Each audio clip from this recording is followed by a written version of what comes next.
Tuhan, dalam nama Tuhan Yesus, apa yang kami katakan, apa yang kami nyanyikan, apa yang kami tarikan, kami berkata jadi dalam nama Tuhan Yesus.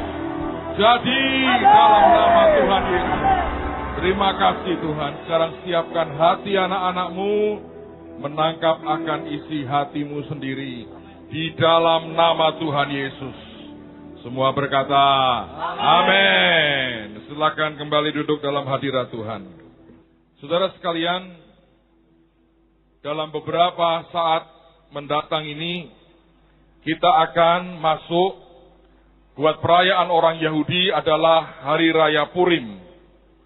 Saya harap saudara sudah membaca akan kitab Ester, sehingga Anda bisa ngerti. Siapa yang baca kitab Ester minggu ini? Coba angkat tangan.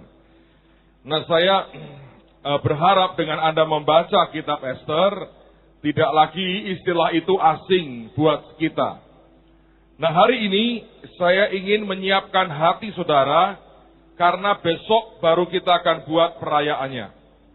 Tetapi saya melihat sebuah tanda-tanda yang menarik sekali dalam beberapa hari terakhir ini. Khususnya dalam 2 hari terakhir ini saya melihat ada beberapa sign, beberapa tanda yang sangat ajaib yang saya tangkap, yang saya yakin bahwa ini tidak kebetulan. Nah, beberapa tidak bisa saya ceritakan di sini, tapi paling tidak saya menangkap bahwa ini memang merupakan Purim yang berbeda. Dan saya mau percaya ini merupakan Purim yang sungguh-sungguh akan membalikkan keadaan. Apa yang orang berkata tidak mungkin akan jadi mungkin karena anugerah Tuhan. Dan menurut saya tidak kebetulan kalau Anda nanti keluar selesai ibadah, tolong lihat ke atas. Karena kita mengerti hari ini, sore ini atau malam ini, karena Anda harus tangkap itu. Kalau Anda lihat ya malam ini, maka saudara bisa melihat bahwa jarak antara bulan dengan bumi ini paling dekat. Ada yang berkata dalam 20 tahun terakhir, ada yang berkata dalam 50 tahun terakhir, dan mereka menyebut, ada yang menyebutnya supermoon, karena sekian belas % lebih besar kelihatannya dibandingkan dengan yang biasanya, dan kemudian sekian puluh % lebih terang akan cahayanya. So malam ini seharusnya kalau langit cerah, kita bisa menikmati sesuatu fenomena alam yang ajaib sekali. Dan saya mau percaya Tuhan mau berkata buat kita, bahwa ini merupakan saat kegemilangan yang lebih dibandingkan tahun-tahun sebelumnya. Ini kenyataan bahwa semua yang Tuhan janjikan segera akan menjadi sebuah kenyataan. Nah, besok ada 5 hal yang sebetulnya kita harus lakukan, dan sekaligus 5 hal yang Tuhan akan berikan dalam kehidupan kita. Dan malam ini saya ingin sampaikan ke 5 hal ini, karena ini penting. Saudara sekalian, banyak orang tidak percaya dengan yang namanya tindakan profetis. Tapi nanti saya akan jelaskan kepada saudara, bahwa ini sesuatu yang bahkan orang dunia pun mengerti akan hal itu. Karena ada yang namanya the law of faith atau hukum iman. Nah, kalau sudah sampai kepada law atau hukum, maka siapapun yang menjalankan akan hukum itu akan menikmati akan hasilnya. Nah, seharusnya lah orang-orang yang percaya kepada Tuhan Yesus adalah mereka yang pertama-tama menikmati akan hasilnya. Nah, di waktu Purim yang pertama ada 5 kejadian. Dan 5 kejadian ini merupakan 5 hal yang saya yakin kita harus kerjakan besok. Dan karena itu saya ingin saudara menyiapkan diri, karena saya ingin tidak ada orang yang tertinggal. Beberapa teman tadi malam saya sempat cerita dan saya sempat sharing. Saya juga tidak yakin apakah semua melakukan sesuatu seperti yang kemarin saya ceritakan.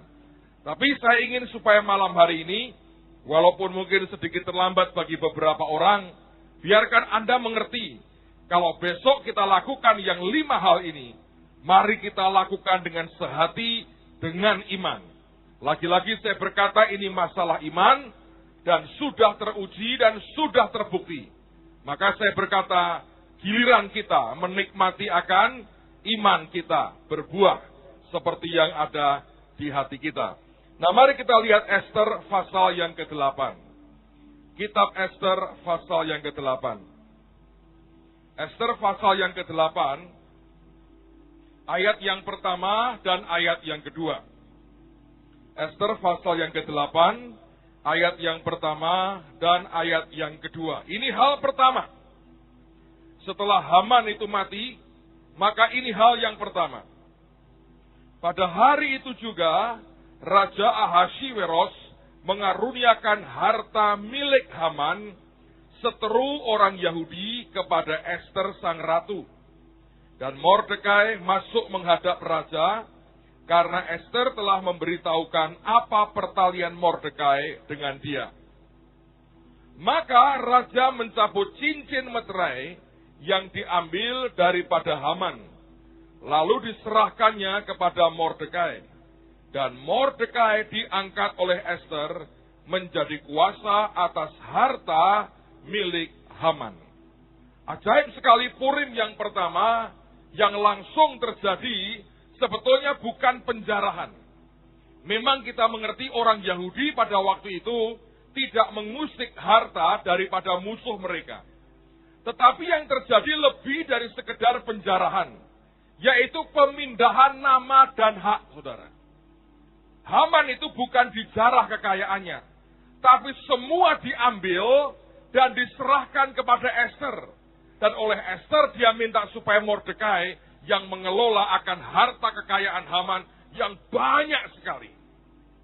Saudara, besok saya berharap kalau Anda ibadah bersama-sama di tempat ini, baik kebaktian pertama dan kedua, dan saya menganjurkan datang dua-duanya.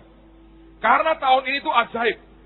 Ada 2 kali Purim, dan Purim yang kedua itu namanya Purim yang besar. Nah, itu akan kita buat sorenya. Jadi 2 kali Purim. Kalau Anda bisa mendapatkan jatah double, kenapa harus cuma jatah single? Kecuali ada hal yang emergency. Tapi ini gunakan, ini karena kairos Tuhan. Ini kairos, saudara. Ini bukan sekedar sesuatu yang biasa-biasa. Ini kairos Tuhan. Nah, yang pertama adalah pemindahan kekayaan. Jadi secara legalnya, nama pemiliknya diubah. Diambil cap meterainya, dari nama Haman, sertifikatnya, diubah menjadi nama Ester. Itu hal yang pertama. Nah, saya ini mendengar sebuah cerita menarik. Saya baru pulang dari Makassar, dan Pak Yusak cerita dengan kami. Dia berkata begini, aku ini kemarin tuh nonton itu. Minggu lalu nonton Kick Andy. Siapa yang tahu program itu ya? Dia berkata, ada orang-orang muda yang sudah jadi triliuner. Duitnya banyak, triliunan. Terus dia berkata begini, yang menarik itu satu orang. Konon katanya dia orang Solo tapi pindah ke Bandung. Dia berkata, hari ini duitnya triliun, umurnya baru 26 kalau tidak salah. Bayangin, siapa yang di sini di atas 26 tahun umurnya? Coba angkat tangan. Wah, harusnya Anda itu sudah bukan triliunan. Namanya apa ya setelah triliun ya? Kuadriliun katanya ya. Ini 26 triliunan. Kerjanya apa? Dia ini menemukan namanya pulsa elektronik. Dan dengan itu dia make money, dia menghasilkan uang begitu banyak. Tapi anak ini cerita, dari mana awalnya? Dia itu punya uang, katanya hanya 100.000 rupiah, kalau tidak salah. Terus dia ambil buku tabungan di sebuah bank. Dia ambil ekstra, gak tahu gimana caranya. Lalu dia ketik sendiri isinya. Ada namanya, alamatnya toh. Kemudian kan kosong, dia gak punya tabungan. Saya tidak menganjurkan Anda melakukan yang sama karena nanti dikira saya menganjurkan sebuah penipuan. Ini cerita dari orang itu. Terus dia ketik, yang saya dengar nih ya, dia ketik pertama 1 miliar rupiah. Duit di kantong 100.000, dia ketik 1 miliar rupiah. Jadi dia ini sebetulnya bukan orang Kristen. Ini profetis bukan sih sebetulnya? Ya iya tuh. Bayangin dia nggak punya duit segitu, dia tulis 1 miliar. Kemudian dia kepengen berbagai mobil mewah, Dia ambil posternya, ngambil gambarnya, ditaruh di kamarnya. Dulu kan John Evans ini ngajari sudah bertahun-tahun lalu, tapi nggak ada yang praktek. Lalu kemudian tiap kali bangun, dia lihat deretan mobil mewah itu. Dan dia berkata, itu awalnya. Sampai kemudian dia jadi dan punya duit sangat banyak. Bayangin ya, ada orang yang nulis di bukunya itu, dia ketik sendiri itu. Bang nggak mau ngetikin karena nggak ada duitnya, 1 miliar. Terus di depan kamarnya, di kamarnya itu mobil mewah. Sebagian Anda malah fotonya gambar-gambar perempuan miskin yang tidak lengkap pakaiannya. Makanya roh kemelaratan mengejar terus, saudara. Itu kan ada foto-foto perempuan nggak bisa beli baju itu kan. Nah itu ditempel di situ, saudara. Bayangin. Itu kan Anda mengundang roh kemelaratan toh. Nah ini orang berbeda. Dan dia bukan orang Kristen. Kenapa bisa berhasil? Karena itu hukum. Dari mana Pak taunya itu hukum? Loh, saya kan pernah khotbah soal Yakub. Dia hanya menggembalakan kambing dombanya Laban yang putih semua. Dan kalau putih kawin dengan putih, lahirnya mesti putih. Gak mungkin belang-belang dan berbintik-bintik. Tapi waktu mereka berkelamin, ditaruh di depan mata mereka, daun dan ranting yang dikerat sehingga bentuknya belang-belang dan bintik-bintik. Nah sambil berkelamin dia ngelihatnya belang-belang, bintik-bintik, belang-belang, bintik-bintik. Anaknya belang-belang, bintik-bintik. Nah anak ini ya semiliat. Punya duit. Terus ketik lagi. Sampai nolnya banyak. Hari ini duitnya triliun. Nah banyak kita yang dilihati foto bekas pacarnya. Wah kok mati cepet tondo. Gitu. Apa yang di depan mata saudara sekarang ini?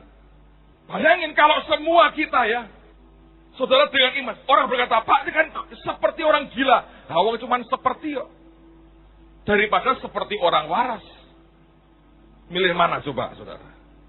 Nah cuma seperti aja kok. Nah kalau berhasil kan masuk TV. Nah kalau seperti orang waras, nggak ada hasilnya.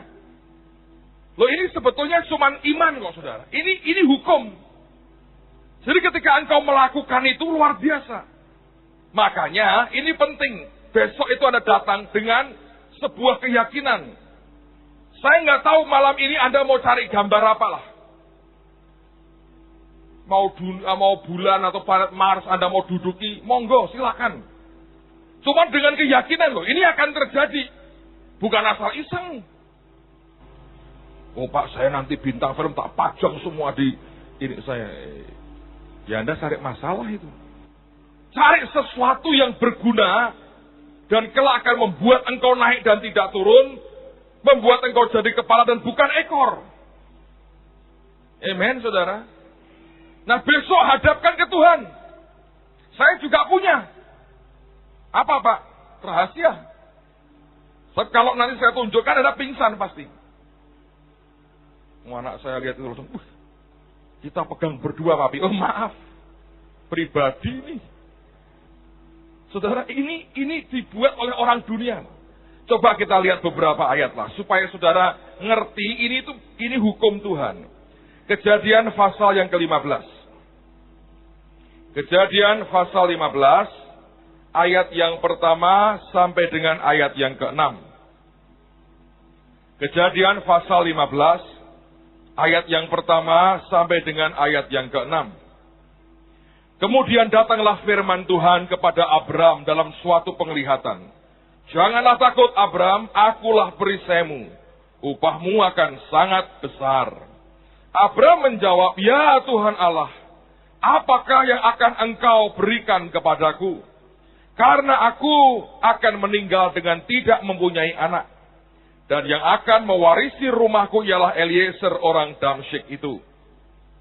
Lagi kata Abram, engkau tidak memberikan kepadaku keturunan, sehingga seorang hambaku nanti menjadi ahli warisku. Tetapi datanglah firman Tuhan kepadanya demikian.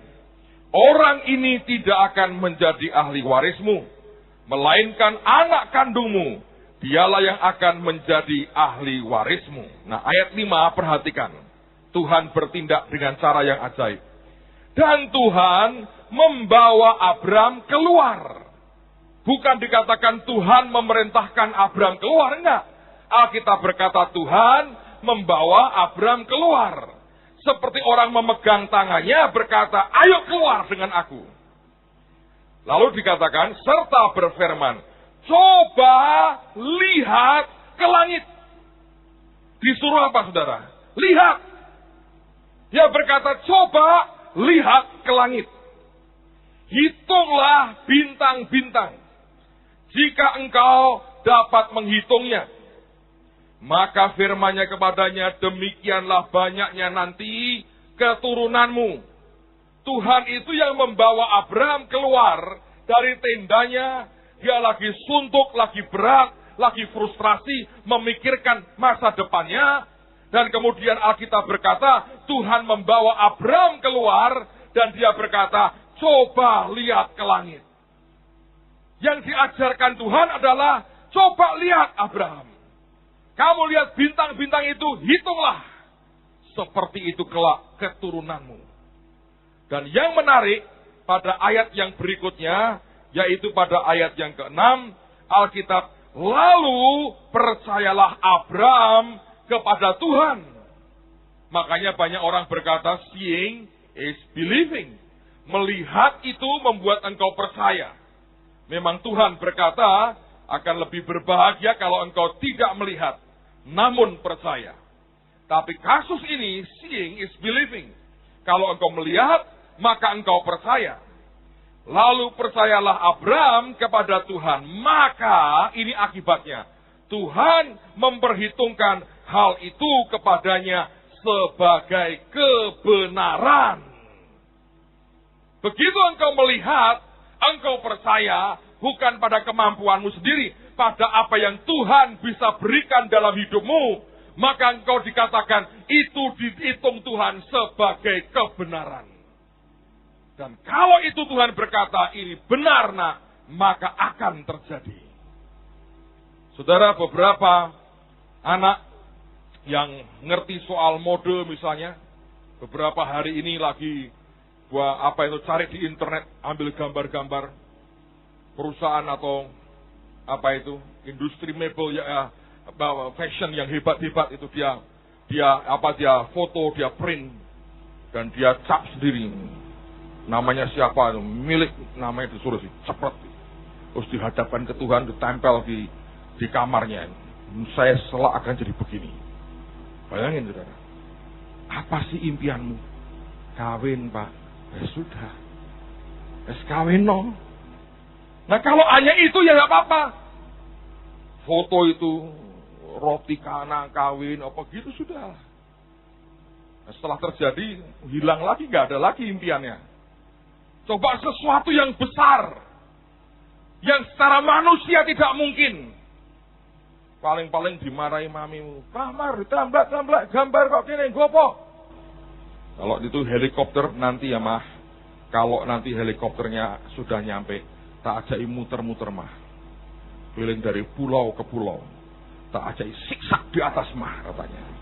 Mamai pasti ngamuk-ngamuk. Tapi nanti nak jadi tenan, pasti mamamu bangganya luar biasa. Anaknya sopo begitu. Karena semua orang itu ujungnya lihat buahnya, lihat hasilnya. Tapi bisakah engkau bertahan hidup dalam sebuah impian Tuhan yang begitu real? Jangan lupa Yusuf ketika dia masih muda, ayahnya memberikan kepadanya jubah yang warna-warni. Tiap hari dia lihat dirinya sebagai penguasa. Tiap hari dia lihat dirinya sebagai seorang raja. Dan bukankah ujungnya hidupnya seperti yang dia lihat pada masa mudanya? Apa yang engkau bisa lihat hari ini? Dan saya ingin Purim besok saudara. Mari bawa itu. Jangan malu dengan impian saudara. Anda penggemar bola, fotolah itu. Stadionnya Barcelona itu. Saya mau punya 3 Tuhan. Terus engkau tanda tangani. Milik saya namamu. Orang berkata, wong Halaman rumahmu aja buat selonjor susah kok mau punya lapangan bola. Tunggu waktunya. Buat Tuhan tidak ada yang mustahil. Kenapa tidak belajar percaya yang besar? Daripada ngomel, gerutu dengan semua yang ada, kenapa tidak? Saya mau berkata buat saudara, besok saya berharap semua datang dengan iman. Besok itu hari sukacita. Tidak ada orang nangis-nangis. Karena percaya Tuhan akan menggenapkan semua impian kita. Amen, saudara. Pak, lo ini kok ngajarnya begitu? Nanti saya tunjukkan ayatnya. Kali ini nih, Purim ini hebat sekali. Masihlah soal yang pertama dulu. Filipi pasal yang keempat. Lihat Filipi pasal yang keempat. Saya ingin supaya Alkitab ini menjelaskan dirinya sendiri. Filipi 4 ayat yang ke-8. Filipi 4 ayat yang ke-8. Jadi akhirnya, saudara-saudara, semua yang benar. Benar tadi itu artinya apa yang Tuhan katakan kau percaya, ya kan? Semua yang mulia. Mulia dong Anda punya ini itu, kecuali Anda punya bom, buku, itu tidak mulia saudara ya. Semua yang adil, semua yang suci, semua yang manis, semua yang sedap didengar. Kalau engkau diberkati kan sedap rasanya saudara. Utang itu tidak pernah sedap saudara, senep. Tapi kalau Anda berkelimpahan, sedap. Tertawa maupun akan lain, saudara. Iya loh. Orang kalau utangnya banyak, tertawanya, itu utangnya banyak itu. Cuma nyengir, itu orang gagal. Nah, Anda bisa rodok cekakaan sidik itu, nah kita rodok duit ya. Manusia itu begitu, itu sedap didengar. Tiba-tiba engkau malam tidur berkata, hidup kok enaknya begini ya. Puji Tuhan. Sedap didengar. 2 hari ini saya dengar banyak berita yang sedap didengar. Tadi malam Pak Timotius jam 12:30 malam. Saya pikir midnight call, ada apa ini? Ada berita yang sedap didengar. Just nice. Apa itu Pak? Saya sedang menikmati, belum saya bagikan kepada yang lain. Sedap didengar. Saya dengar teman-teman baru pulang dari Kalimantan dengan ajaib sekali, itu berita yang sedap didengar. Ada 1,5 juta lahan yang tersedia buat kita. Itu sedap didengar, saudara. Amen. Ajaib sekali. Ajaib sekali. Saya berkali-kali kalau ketemu dengan ketua sinode kita, tapi beliau baru email, wah sudah lama tidak mendengar kabar dari Anda. Karena kabar yang setiap kali saya berikan itu membuat dia menyesal kenapa baru sudah lahir terlalu cepat, saudara. Dia berharap lahir di usia-usia saya lahir gitu. Sebab dia berkata kok makin hari makin enak ya rasanya. Karena saya selalu cerita yang sedap didengar. Yang senep-senep saya tendang dalam nama Yesus. Dan saya menikmati yang sedap didengar. Percayalah ini harus ada, saudara, dalam hidup kita. Amen. Semua yang disebut kebajikan dan patut dipuji. Paulus mengatakan, pikirkanlah semuanya itu. Dipikir. Tadi, saudara, buku bank diketik sendiri. Itu kan sedap didengar. Anda kalau punya duit nolnya banyak, sedap dilihat. Anda ketemu orang sudah pengen cerita, diceritakan sedap didengar. Tetap bayar pajak sih ya saudara ya, tapi sedap didengar. Bayangin, Paulus mengatakan pikirkanlah semuanya itu. Belajar. Dr. Cho waktu khotbah pertama kali itu bukan di sebuah persekutuan, bukan juga di sebuah KKR lapangan dengan jutaan orang. Dia khotbah di tengah-tengah ladang jagung. Dan ada petani yang tanpa sengaja, tanpa dia tahu, ada di situ dengar khotbahnya bertobat. KKR di ladang jagung itulah yang membuat dia jadi pendeta dengan gereja terbesar hari ini. Bisa nggak saudara lihat itu? Saya masih ingat di awal-awal kita merintis di gereja lama. Kita ini bahkan kursi aja nggak punya, tiap minggu sewa kursi. Dan selalu ada yang jebol. Diduduki orang, berkat makin besar, bobot makin ajaib, patah, glodak. Setiap minggu itu glodak ada yang jebol kursinya. Karena itu kursi berkarat. Saya masih ingat kita pada waktu itu sewa kursi 300. Jemaat datang itu kira-kira 150. Jadi 150 kursi itu kosong.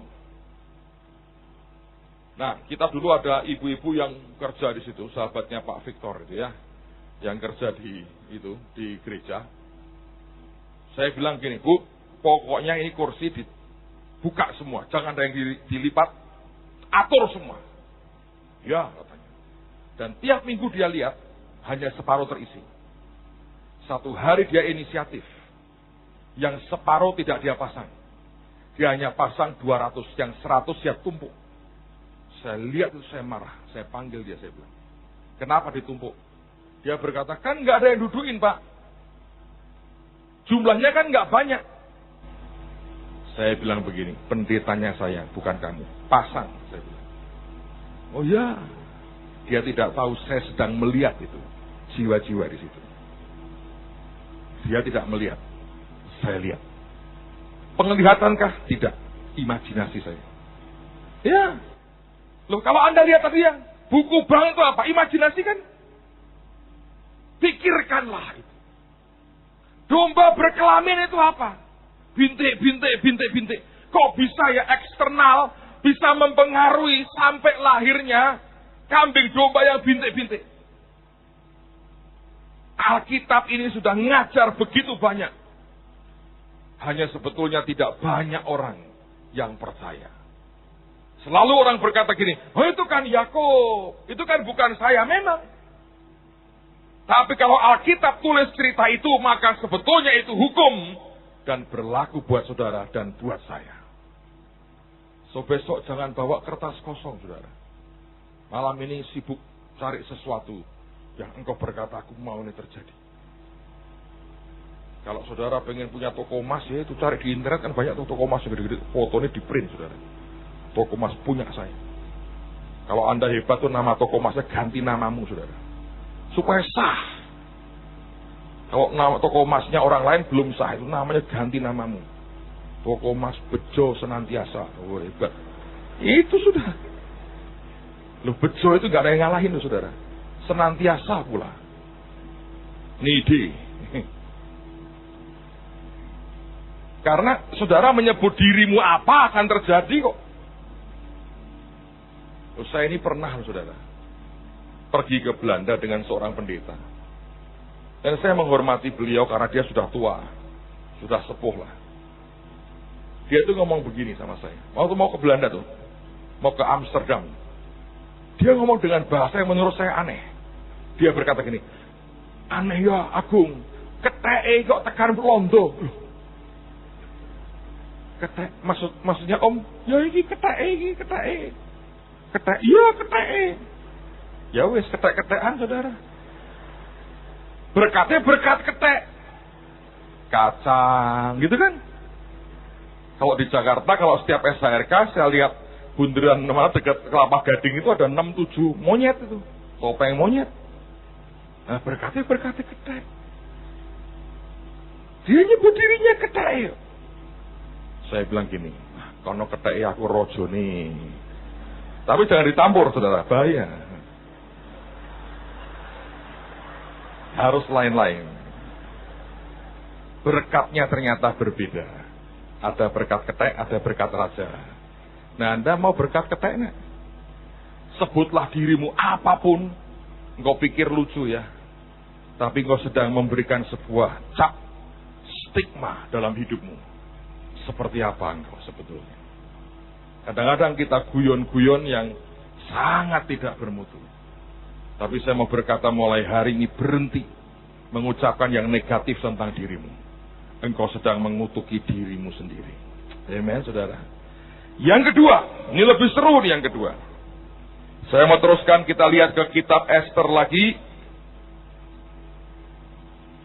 Cari di Ester, kita balik ke pasal yang ke-8 tadi. Ester pasal yang ke-8. Yang belum baca kitab Ester minggu ini, malam ini habiskan. Cuma ada 10 pasal. Gampang, saudara. Saya teruskan lihat pada ayat yang ketiga, kita akan baca terus sampai dengan ayat yang ke-8. Kemudian Ester berkata lagi kepada raja sambil sujud pada kakinya dan menangis memohon karunia-Nya supaya dibatalkan maksud jahat Haman, orang Agag itu serta rancangan yang sudah dibuatnya terhadap orang Yahudi. Maka raja mengulurkan tongkat emas kepada Ester. Lalu bangkitlah Ester dan berdiri di hadapan raja, serta sembahnya.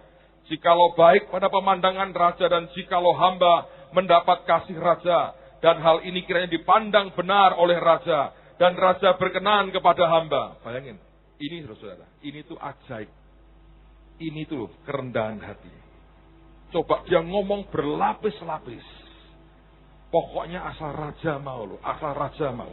Tak ulang lah ya. Ini ajaib. Ayat 5, dia berkata apa?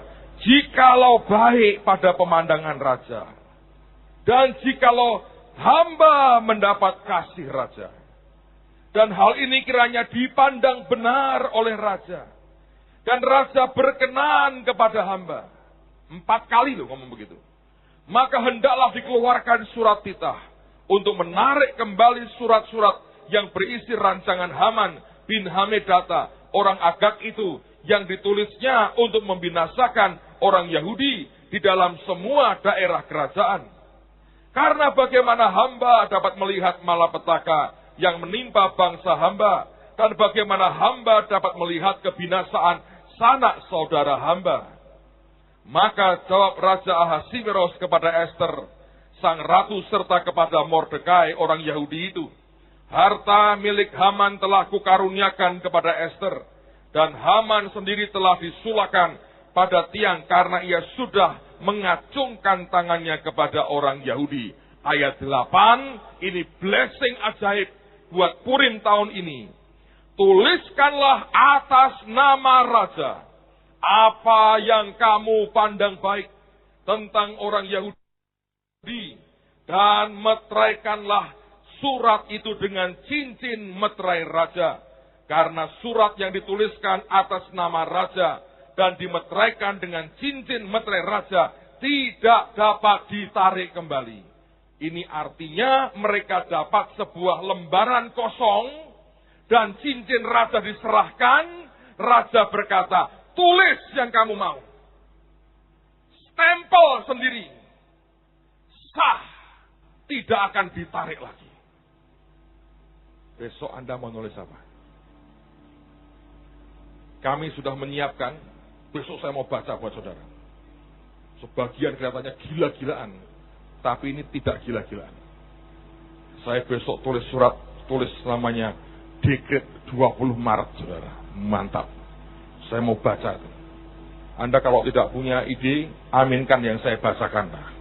Menyangkut saudara semua pokoknya. Saya nebeng Pak, amin. Tapi soal yang lebih detail, tulis sendiri. Tapi mikir baik-baik. Saya pengen punya istri 15. Ingat tuh, mertuamu 30. Ya, ingat itu. Pokoknya ya, serius saudara. Mikir betul, berdoa malam ini. Tulis sesuatu. Besok kita akan buat sesuatu yang simbolis dan profetis. Tulis. Anak ini saudara, dia nulis, bukan orang Kristen. Cerita begini ini saya sudah dengar beberapa kali. Orang-orang yang punya impian, dia tulis impiannya. Dan kemudian jadi kenyataan. Besok Tuhan berkata, tulis. Seperti raja berkata, tulis sendiri. Cap dengan meterai raja. Dan tidak akan ditarik kembali. Kalau saudara ya malam ini sungguh-sungguh berdoa, tanya Tuhan, Anda serius itu. Luar biasa. Dan besok kalau Anda mau siapkan di rumah lebih baik. Tapi kalau Anda mau tulis besok, oke, di amplop persembahan itu. Dan besok kita akan tutup dengan semua persembahan saudara, taruh di tengah. Nanti kita mintakan Tuhan meteraikan itu. Tapi sekali lagi, lakukan dengan tanggung jawab. Kalau Anda berkhayal segala macam yang menurut saya itu mencelakakanmu, jangan lakukan. Anda pikir dengan serius seperti orang dewasa berpikir. Apa yang terbaik? Saya hanya minta jangan terlalu kecil, saudara. Minta yang besar. Yang engkau tahu hanya Tuhan dan mujizatnya yang bisa berikan itu kepada saudara. Amen, saudara. Saya mau percaya itu. Kemarin saya ini terbang di 3 kota. Selasa, Rabu, Kamis, Jumat. Saya bosan saya, saudara. Isinya itu di atas pesawat terus. Saya ke Gorontalo, ke Mamuju, ke Makassar. Saudara ngerti? Semarang, Jakarta. Jakarta, Makassar. Makassar pindah ke Gorontalo. Mau ke Mamuju itu hari berikutnya balik Makassar lagi. Nunggu 3 jam terbang ke Mamuju. Balik ke Makassar lagi hari berikutnya. Baru pulang. Delay lagi 2,5 jam di Jakarta. Mabuk saya bilang. Saya bilang, saya mau nulis, saya minta pesawat. Orang mau ngomong apa biar. Kesel ya. Nah, airport terus ngenteni denger-denger itu ngentaki waktu, saudara. Dan itu menghabiskan tenaga. Jangan mau kalah sama saya, minta semua. Ahmad jadi kebak resoman bergerak itu repot. Loh kalau itu kebutuhanmu ya sudah tulis. Kenapa? Iya kan? Minta kasih bocoran ini impian saya, saudara. Nek terjadi ojo nesu, ojo seri. Jangan iri, saudara. Saya sepeda roda 3 Pak, ya terserah. Oke. Ini Tuhan berkata ini, tulis. Belum pernah nih ada yang seperti ini. Sampai raja berkata, kamu tulislah. Stempel dengan stempel, meterai. Saudara, banyak orang mentertawakan, tapi saya mau berkata buat saudara. Sebenarnya ya, dengan 33 provinsi terbuka buat kita. Kita bergerak lewat segala macam yang kita ada beberapa bulan terakhir. Itu kan sebetulnya profetisnya tiap tahun acara Anda lihat tuh. Sampai bosan mungkin. Peta Indonesia diinjek-injek, diputeri, dibanneri, diputeri, ditumeni, diomongi, dijarah. Coba bayangin. Sekarang menjadi realita. Ini sama. Dalam skala lebih besar. Ajaib. Saya kalau lihat, saya dengar tiap hari reportnya itu, saya bilang Tuhan ini luar biasa. Dan apa yang dia percayakan jadi sebuah fenomena ini. Sebuah movement besar. Dan tidak ada orang membayangkan bahwa akan terjadi yang seperti itu. Tapi Tuhan nyatanya berikan kepada kita. So, besok saya sudah nyiapin cukup panjang dekret. Saya beritahu dekret 20 Maret. Iya dong. Perkatakan yang ajaib. Amen, saudara. Dan kita ini butuh duit banyak bangun bangsa. Ini saya sebut tuh jumlah duitnya. Pingsanlah kalau Anda mau pingsan. Lebih baik Anda aminkan. Nipu pokoknya amin. Tapi terus jangan ngawur ya. Anda mungkin pakai bank tertentu, Anda ngetikin nulis sampai 30. Lah itu nek banknya enggak punya ya. Itu ngawur. Itu mesti Anda harus menunggu sampai banknya beriman, punya duit segitu gede, kelamaan saudara. Nah, itu caranya ya, Anda mesti ngerti ini bank ini kira-kira berapa kekayaannya, cashnya berapa, Anda mesti ngerti. Ambillah, ya jangan semua, 99% itu aja. Sudah. Kok gitu Pak Surapopo? Tulis. Wah ini ngajari goblok-goblokan Pak. Lu yang bodoh ini jadi mempermalukan yang berhikmat. Orang bayar ya. Kalau jadi, dan saya yakin, kalau Anda beriman, ada banyak yang akan terjadi, saudara. Ini benar-benar bukan hanya, ini bukan mainan, saudara. Saya tahu ini serius. Ini Purim tahun ini akan berbeda sekali. Terusin lagi. Ayat yang ke 9 sekarang. Saya akan baca sampai dengan ayat yang ke-11. Pada waktu itu juga dipanggillah para panitera raja dalam bulan yang ketiga, yakni bulan Siwan pada tanggal 23, dan sesuai dengan segala yang diperintahkan Mordekai, ditulislah surat kepada orang Yahudi dan kepada para wakil pemerintah, para bupati dan para pembesar daerah dari India sampai ke Ethiopia, 127 daerah. Kepada tiap-tiap daerah menurut tulisannya dan kepada tiap-tiap bangsa menurut bahasanya, dan juga kepada orang Yahudi menurut tulisan dan bahasanya. Maka ditulisnyalah pesan atas nama Raja Ahasiweros dan dimeteraikan dengan cincin meterai raja. Lalu dengan perantaraan pesuruh-pesuruh cepat yang berkuda, yang mengendarai kuda kerajaan yang tangkas dan yang diternakkan di pekudaan, dikirimlah surat-surat yang isinya raja mengizinkan orang Yahudi di tiap-tiap kota untuk berkumpul dan mempertahankan nyawanya, serta memunahkan, membunuh atau membinasakan segala tentara, bahkan anak-anak dan perempuan-perempuan dari bangsa-bangsa dan daerah yang hendak menyerang mereka, dan untuk merampas harta miliknya. Yang buat ini siapa? Bukan raja. Yang buat ini Mordekai, saudara. Raja berkata, tulis saja. Nih aku beri kamu cincin. Dicap dengan cincin raja. Jalan, saudara. Makanya terjadi pembalikan keadaan. Besok juga kita mau percaya semua lawan kita dihabisi. Nah, lawan kita bukan manusia, ingat loh. Oh, tetangga saya Pak. Habis besok, jangan.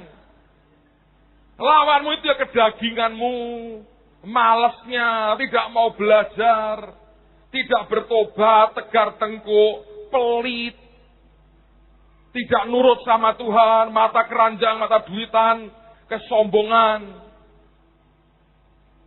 Itu yang harus diperangi. Saudara, ini aneh memang. Nama Haman itu artinya besar, hebat, magnificent. Nama Mordekai artinya small, kecil. Loh Pak, yang gede kok kalah sama yang kecil? Jangan salah ngerti. Ini soal prinsip air. Dia mengalir dari tempat yang tinggi ke tempat yang rendah. Purim ini kita mau diajar Tuhan hidup dalam kerendahan hati. Maka semua blessing akan ngalir dalam hidupmu.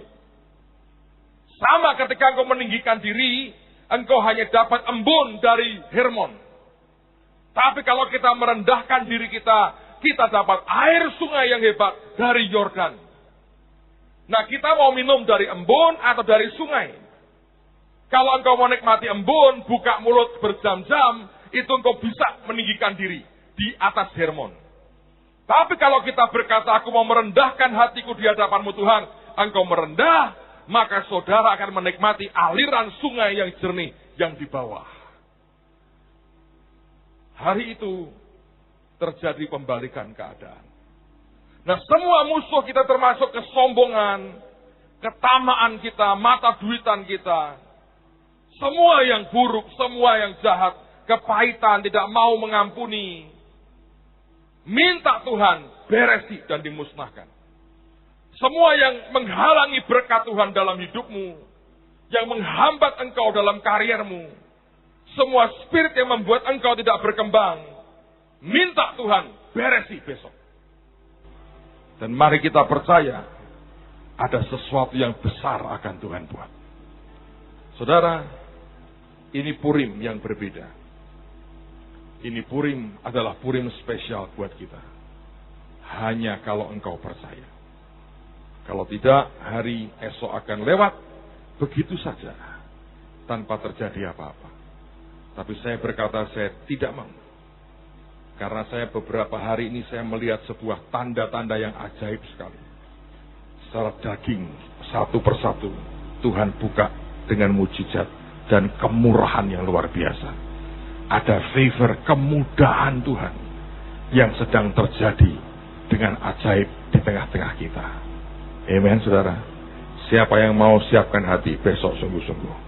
Ambil waktu, saudara. Malam ini gumulkan yang saya bagikan ini. Besok datang dengan siap. Yang keempat. Kita lihat sekarang pasal yang ke-9, kita lompat. Ayat yang ke-20, 21, dan ayat yang ke-22. Ester 9, ayat 20, 21, dan 22.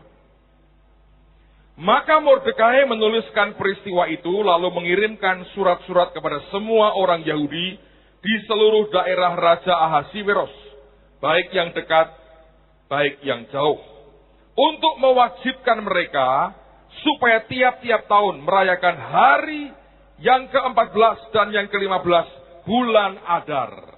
Karena penanggalan Yahudi beda dengan penanggalan Masehi, maka tahun ini jatuhnya tanggal 20 dan tanggal 21 Maret ini. Dan ketika diteliti tahun ini ada 2 Purim, dan yang kedua itu Purim besar. Dan menarik sekali menurut saya tidak kebetulan. Tuhan beri tepat hari ini dunia ngalami namanya supermoon. Anda akan lihat bulan purnama yang paling besar. Dan itu merupakan, saya yakin itu sign, tanda dari Tuhan. Sebagaimana dia berikan tanda pelangi kepada Nuh tentang perjanjiannya. Dan berbagai tanda yang lain. Dia mau berkata ini Purim yang berbeda. Saya harap tidak ada orang yang kehilangan akan momentum ini. Saya harap Anda tidak miss dengan apa yang sedang Tuhan berikan. Teruskan lagi. Ayat yang ke-22. Karena pada hari-hari itulah orang Yahudi mendapat keamanan terhadap musuhnya. Dan dalam bulan itulah, perhatikan, ini membalikan keadaan, duka cita mereka berubah menjadi sukacita. Dan hari perkabungan menjadi hari gembira. Dan supaya menjadikan hari-hari itu hari perjamuan dan sukacita. Dan hari untuk mengantar makanan. Kita kalau buat itu di gereja, waduh, mengerikan. Tidak usahlah, besok tidak usah bawa makan. Tapi gereja akan membagikan kemanisan buat saudara. Besok Anda akan terima buah. Totalnya berapa ya buahnya disiapkan ya? 7 kalau nggak salah ya. 7 buah. Itu di Ulangan 8 ayat 7 dan 8. Itu buah-buah tanah Kanaan. Saya harap kita bisa dapatkan itu. Besok itu pun dengan iman loh, Anda mesti terima. Makan dengan iman. Dan saya percaya ajaib. Kita siapkan cukup banyak. Besok Anda pulang, Anda terima buah. Kita mau percaya ini hari sukacita. Hari yang ajaib.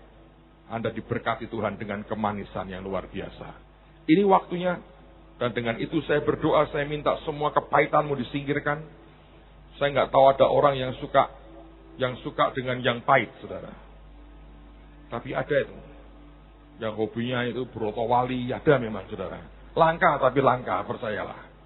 Tapi saya berdoa, mari buang semua kepahitan. Malam ini, sebelum tidur, bereskan hatimu masing-masing dengan Tuhan. Semua yang membuat engkau pahit hati, ampuni, perkatakan di depan Tuhan, selesaikan, bereskan. Amen, saudara. Berkata, tidak ada lagi aku nyimpan dendam, sakit hati, kemarahan. Aku bereskan, aku mau terima kemanisan dari Tuhan. Karena itulah blessing Tuhan. Anugerah yang luar biasa, berkat yang ajaib. Tuhan akan sediakan buat kita. Sekali lagi itu yang akan terjadi dan mari kita percaya. Tuhan akan memberkati kita. Tapi kalimat yang terakhir, dan ini menarik sekali, Alkitab berkata begini. Dan untuk bersedekah kepada orang-orang miskin. Saudara sekalian, dari semua rangkaian apa yang terjadi, ditutup dengan sebuah seal meterai yang berkata bersedekahlah kepada orang miskin. Rasul Paulus pernah dicurigai ketika dia baru pertama kali bertobat oleh semua rasul yang lain kecuali Barnabas. Mereka curiga jangan-jangan dia hanya pura-pura bertobat supaya bisa menyusup di antara orang Kristen dan dengan gampang memusnahkan mereka. Sehingga butuh waktu cukup lama, diperkirakan belasan tahun, sebelum akhirnya rasul yang lain bisa menerima dia. Kalau Anda baca surat Galatia, satu hari dia mengunjungi kota Yerusalem, dan dia bertemu dengan soko guru jemaat, Yakobus, Yohanes, dan Kefas. Dia cerita, dia bersaksi kepada mereka, bagaimana dia bertemu dengan Tuhan. Dan ajaib sekali Alkitab berkata, ketika mereka mendengar kasih karunia yang Tuhan berikan kepada Paulus, mereka menjabat tangannya tanda persekutuan. Maka berarti mereka berkata, Paulus, kami mengakui engkau juga rasul. Kami untuk bangsa Yahudi, kamu untuk bangsa di luar orang Yahudi. Dan kemudian pengakuan itu disil, dimeteraikan, ditutup dengan sebuah kata yang mengatakan, jangan pernah melupakan orang miskin. Kenapa, saudara? Sebab saya punya istilah, inilah the last flight of the movement. Pesawat terakhir yang namanya kegerakan Tuhan. Anda baca di Alkitab di Injil Lukas, cerita tentang raja yang mengadakan pesta. Dan semua orang yang diundang berdalih. Sampai kemudian raja itu marah, dan dia suruh pegawainya berkata, pergi ke jalan, ke lorong-lorong kota, bawa kemari, dia berkata, orang miskin, orang buta, orang timpang, orang lumpuh, bawa kemari. Dan mereka berkata, sudah Tuhan kami bawa, tapi masih ada ruangan. Dia berkata, pergi ke jalan, paksa mereka masuk. Dia mengatakan, rumahku harus penuh. Saudara, saya mau percaya, dan saya melihat itu sebagai sebuah kegerakan yang luar biasa. Satu hari Yohanes Pembaptis di penjara, dia utus 2 orang muridnya, dia tanya ke Yesus, engkaukah itu atau haruskah kami menantikan orang yang lain lagi? Dan dia berkata, kau katakan kepada Yohanes, orang buta melihat, orang timpang berjalan, orang tuli mendengar. Dan terakhir dia berkata, dan kepada orang miskin diberitakan kabar baik. Apa yang sedang kita buat di desa demi desa adalah memberitakan kabar baik kepada orang miskin. Dan itu akan membawa dan menghasilkan akan kegerakan rohani yang luar biasa. Saudara sekalian, besok saya ingin menghimbau Anda lakukan ini. Begitu Anda selesai kebaktian, sepanjang hari itu, tidak langsung habis setelah kebaktian, enggak. Sepanjang hari besok, selesai kebaktian, lihat sekitar. Begitu ada orang miskin, orang susah, cobalah beri sedikit berkat untuk mereka. Kalau Anda bisa doakan, lebih baik. Kalau tidak, berilah 1.000, 2.000, 5.000, terserah.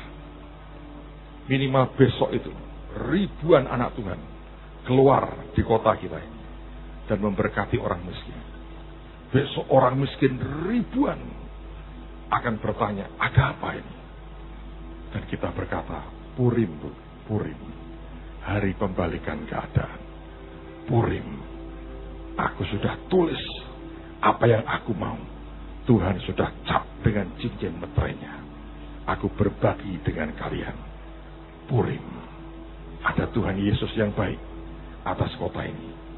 Dan saya mau berkata kepada teman-teman di kota lain, di negara lain yang mendengar akan siaran kebaktian ini. Lakukan yang sama di kota masing-masing. Saya baru terima BB dari satu pulau berkata, Pak, di kota saya tidak ada orang miskin. Kepada siapa saya bersedekah? Wah, keren juga ya. Salurkan ke kami aja, kamu kirim duitnya ke sini. Kita bagi-bagi, saudara. Kalau di kotamu tidak ada orang miskin, itu keren sekali. Tapi saya berkata bahwa di hampir semua tempat selalu ada orang miskin. Saya berdoa besok, Anda sisihkanlah uang 1.000, 2.000, 5.000, terserah saudara. Anda bagi, sentuh hidup orang miskin.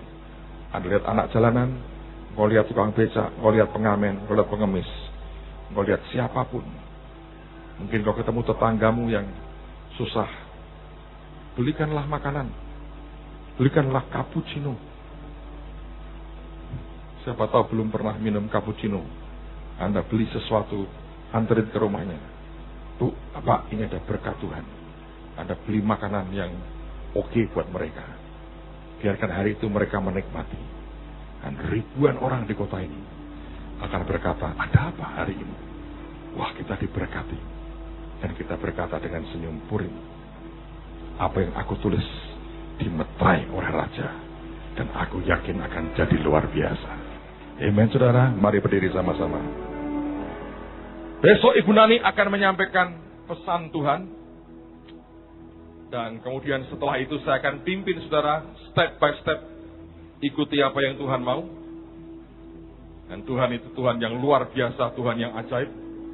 Saya percaya besok adalah hari yang luar biasa. Siapa yang bersyukur dengan kebaikan Tuhan dalam kehidupan kita? Besar anugerah-Mu, besar anugerah-Mu. Mari angkat tangan kita di hadapan Tuhan.